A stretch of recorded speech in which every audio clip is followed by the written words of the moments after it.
Salut à tous, c'est Charlie et aujourd'hui je vais répondre aux questions de policiers FR. Moi c'est Charlie, j'ai 24 ans, je suis en police secours de nuit dans un commissariat du sud de la France. Avant d'être policier, j'ai fait des études et j'ai travaillé dans le commerce. Je m'y retrouvais pas forcément donc j'ai passé les concours et désormais je suis donc dans la police nationale. J'ai choisi la police plutôt que la gendarmerie parce que je privilégiais de travailler en ville. Comme vous le savez certainement, la police, elle est présente en zone urbaine et la gendarmerie en zone rurale. Moi, j'estimais au moment de passer les concours qu'il y avait plus de délinquance et de criminalité en ville qu'en campagne. Donc, j'ai décidé de choisir la police. D'autant plus que j'avais déjà un membre de ma famille qui est dans la police. Donc, je connaissais déjà l'institution, alors que la gendarmerie nationale, je ne connaissais absolument pas. Donc, tout naturellement, mon choix s'est orienté sur la police nationale. Moi, j'ai passé le concours de gardien de la paix pour plusieurs raisons. La première, c'est que je voulais un métier qui a du sens. Je voulais pas me lever le matin et puis me dire ouais, je vais au travail parce que je dois aller au travail pour manger, mais j'ai pas envie d'y aller. Je voulais vraiment me dire quand je vais au travail, je vais être utile aux autres. C'est un métier qui a du sens. Et là, c'est tout bénéfique pour moi puisque je suis non seulement utile aux autres, à la population, mais je suis également utile à mon pays. Donc c'est des choses vraiment qui comptent pour moi. Et le concours de gardien de la paix plutôt qu'un autre. Le concours de gardien de la paix, je l'ai privilégié dans le sens où c'est un concours qui permet d'être titularisé par la suite, donc de s'inscrire vraiment dans la durée. Par la suite, au bout de quelques années d'expérience, pouvoir passer les tests pour intégrer différents services comme les brigades anticriminalité, les brigades de recherche et d'intervention, etc. C'est vraiment pour moi le concours le plus adapté à mes envies, à mes besoins, également par rapport au projet de carrière dans la police nationale. Alors pour la préparation du concours, les gars, il y a différentes étapes dans le concours déjà, forcément différentes préparations. Pour les épreuves écrites, j'ai acheté un livre sur la préparation au concours de gardien de la paix, qui permet de s'entraîner aux épreuves de cas pratiques, aux épreuves de langue étrangère et aux épreuves de culture générale. Également, si vous avez des questions, n'hésitez pas à les poser aux policiers que vous pouvez croiser dans la rue, dans les commissariats, etc.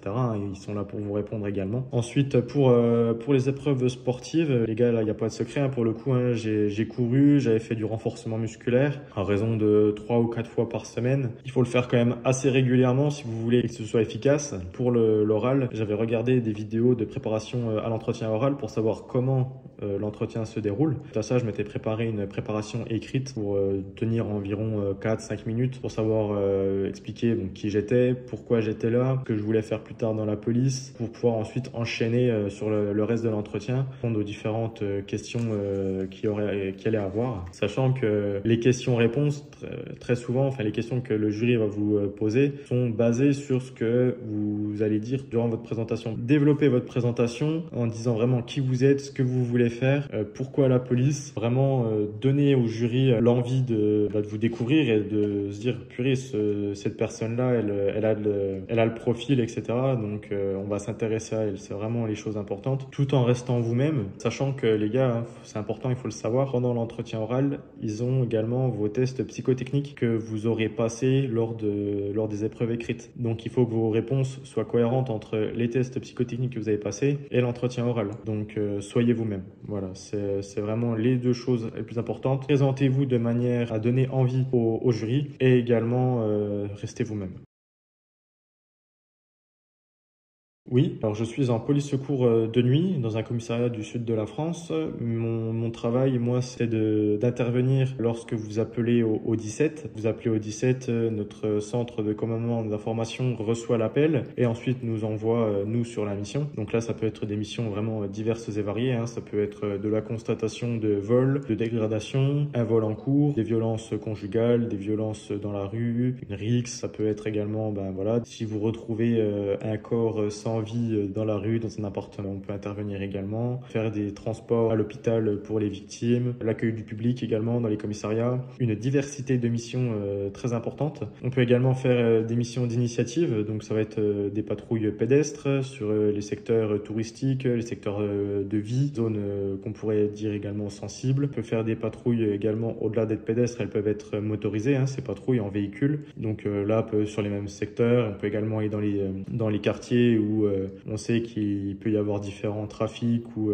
différentes difficultés. On peut faire des contrôles routiers. Enfin voilà, c'est vraiment un service qui est vraiment très diversifié, où on peut vraiment s'épanouir, qui j'estime pour débuter sa carrière est très intéressant dans le sens où du fait qu'on touche à énormément de choses, par la suite ça permet de savoir ce qu'on aime moins, et donc de s'orienter dans des services plus spécialisés. En plus de tout ça, on a un rythme de travail qui est vraiment, je trouve, très intéressant, puisqu'on est en 3-2-2-3. Pour ceux qui ne savent pas ce que c'est, je vais vous expliquer, mais je vous invite également à aller voir la vidéo de Policier FR qui traite du sujet sur les différents rythmes de travail dans la police. Mais donc le 3-2-2-3, sur 2 semaines, je vais travailler dans la première semaine le lundi, mardi, le vendredi, le samedi et le dimanche, et la deuxième semaine, je vais travailler uniquement le mercredi et le jeudi. Donc voilà, à chaque fois c'est 2 jours de travail, 2 jours de repos, 3 jours de travail, 2 jours de repos, 2 jours de travail, 3 jours de repos. Ce qui permet également de bien jongler entre la vie privée et la vie professionnelle. Pour moi, c'est vraiment très intéressant. Et on est en 12h08, alors c'est des vacations qui sont un peu longues, mais qui derrière permettent vraiment d'avoir des coupures intéressantes pour souffler. Alors oui, moi j'aime beaucoup passer du temps en famille, en amis. Je fais également énormément de sport. J'aime beaucoup l'histoire. Mon temps est réparti entre tout ça, voilà, passer du temps avec la famille, les amis. Le sport, j'y vais 4 à 5 fois par semaine, pendant 1 heure ou 2, en fonction de ma condition physique et puis du temps que je dispose. L'histoire, je vais dans des musées, sur des sites historiques, je regarde des documentaires. Je suis également membre d'une association pour laquelle je suis porte-drapeau adjoint, donc ça me prend beaucoup de temps. Et donc voilà, mon temps libre est réparti de cette façon-là. Oui, j'ai des projets, des ambitions pour la suite de ma carrière. Premièrement, je suis inscrit au concours d'officier, prochaine session, donc celle de début d'année. J'espère le réussir rapidement pour pouvoir ensuite intégrer l'école de Canet-Cluse et passer dans le corps de commandement. En ce qui concerne les services qui m'intéressent, donc je vous ai parlé tout à l'heure des brigades anticriminalité et des brigades de recherche et d'intervention. Ce sont des 2 services qui m'intéressent particulièrement et pour lesquels j'aimerais passer les tests et les intégrer. Donc clairement, oui, les BAC et les BRI, c'est que ce soit en tant que gardien de la paix ou en tant qu'officier par la suite, c'est des services qui m'intéressent. Oui, j'ai des expériences qui m'ont marqué. La première, si on parle de l'école, quand on arrive, qu'on n'est pas habitué à la vie scolaire, policier ou à la vie militaire, ça peut faire une petite sensation, dans le sens où on marche au pas, on déplace en section, on est au garde à vous lorsqu'on croise un gradé avec le salut, on est en uniforme, on fait la levée des couleurs le lundi matin. Voilà, c'est des choses qui sont assez marquantes. Et en ce qui concerne donc les interventions une fois en service actif, oui, j'en ai également qui m'ont marqué. J'en ai particulièrement 2 qui m'ont marqué. Une première intervention où on rejoint des collègues sur un refus d'obtempérer pour leur venir en aide.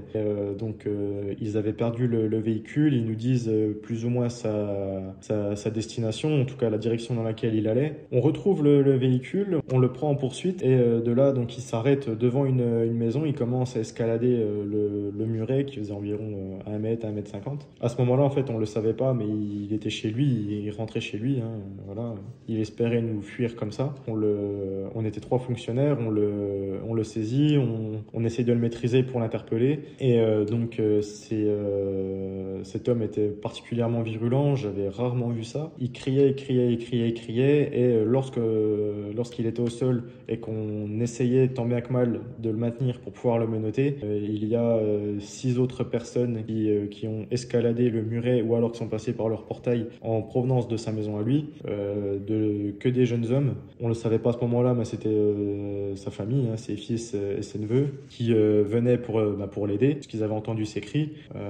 Donc à ce moment-là, on s'est retrouvé au total à 7 contre 3. C'était assez marquant dans le sens où sur le moment, on appelait les renforts bien sûr qui sont arrivés, mais sur le moment, on se dit voilà, là, tout ce qu'on a appris en école, c'est maintenant qu'il faut le restituer. Il faut rester lucide et puis agir en conséquence. Alors heureusement, sa famille a tout de suite compris que c'était lui qui était en tort, qui nous avait fait un refus, et donc dans ce cas-là, ils nous ont aidés, hein, bien sûr. On s'en est tous sortis sains et saufs, et l'homme a pu être interpellé. Une autre intervention qui m'a marqué, alors c'était une intervention que j'ai réalisée hors service lors des Jeux Olympiques de 2024 à Paris.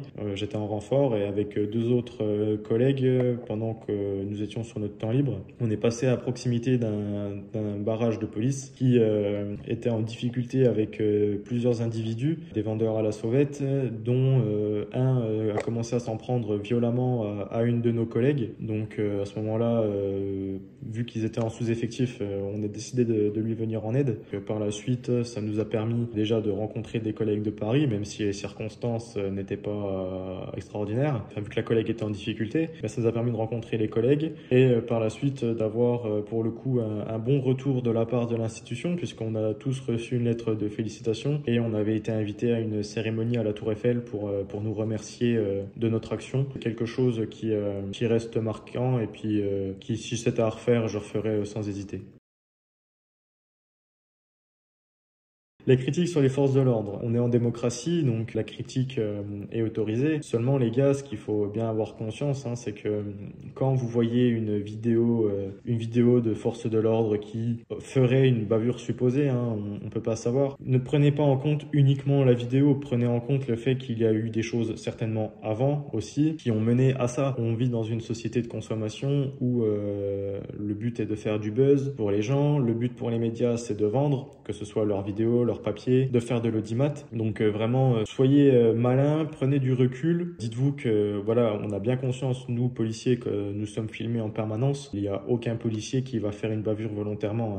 S'il emploie la force, c'est que c'était certainement nécessaire. Donc vraiment, ne vous fiez pas à ce que vous voyez sur les réseaux. Dites-vous qu'il y a tout un contexte autour. Parfois, quand on a la critique facile, il est bon de se dire si j'étais à la place du policier, comment j'aurais pu réagir si il y avait eu telle ou telle chose. Ça peut parfois permettre de prendre du recul sur les choses.